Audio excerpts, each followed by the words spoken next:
Good afternoon. I'm Brett, and welcome to my backyard. Today we are actually in my home office here, and like many of you, it's that time of year we're wanting to get some seedlings started indoors. Now it's been a little early, and the reason it's a little bit early to plant most of our seedlings indoors is not that they won't sprout from the warmer conditions in our home. It's that whenever the time for the average last frost occurs here in East Texas, some of our seedlings can be too large to go out. Different things can happen. They get pot bound where the roots are circling around, kind of choking the plant. Sometimes the tops of the plants become too large that they're getting intertwined with the next plant over in the next growing cell and things like that.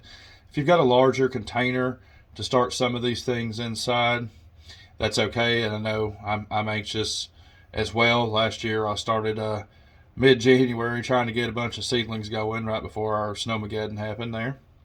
But this year I'm waiting until next weekend. I'm gonna wait until it gets to be into February.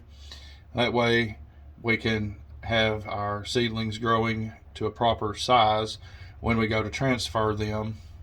The ones that we're going to be transferring, things like tomatoes, transfer very well. But some of the things we're just going to be direct sowing outdoors. Well, one of the things I want to show y'all today is I started some onion seeds indoors. Y'all may have seen one of my posts on my Facebook page the other day.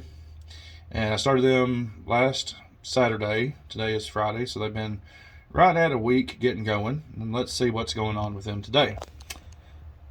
And here they are. And I told you I was in my home office. You can tell it's an office because here's my water cooler. We hang out and talk around. But I started these in this disposable container. You get these at all of your family gatherings around the holidays. This one came from Christmas. Brought home some great smoked turkey in this thing. And so I just put some potting soil in there, planted my onion seeds, and watered it in, added the top, been letting it go with the top for the past week. And as you can see here, it's got a good amount of humidity built up. Now for the first several days, that is good. Good warm moisture for the seedlings to get them to emerge. Now, after the seedlings emerge, we need to start allowing some air to get there. Let that soil dry out, and then we can water it again, and so on and so forth, but also start getting the air in there so that we don't get things like root rot or dampening off of the plant.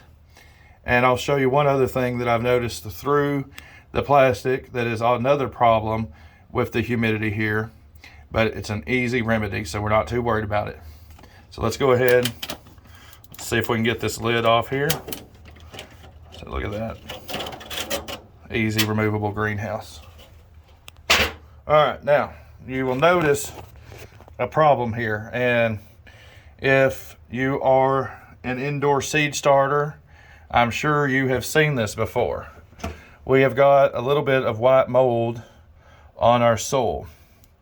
Now this is okay, it's not that big of a deal, because I'm going to show you I've got a handy dandy gardener's tool, a toothpick. So what we're going to do here, we're going to take the toothpick and we're going to pick up the mold. You see that? See this part over here? I'm going to take the toothpick and we're just going to pick up the mold like so. Let's go over here. We may even try this one. Oh, look how well that works. All right, now, other part of this thing is you could get a paper towel, wipe it off, remove it all from the top of the soil. This white mold grows in the same conditions, like I mentioned, that are prime for root rot and dampening off of your plants. So we want to remove this, let this soil dry out now that we're starting to get some seedlings emerging, and that's the whole reason I pulled this top off to begin with. Let's see. See right there? We got some red onions beginning to emerge, so that's going to be good. We'll put them out. These take a little longer than if you just go buy onion sets at your local feed store. But we're going to try both ways this year and see which way produces better. So another way, after we remove all of this white mold off the top here, if you want to go one step further, a couple of good home remedies for this.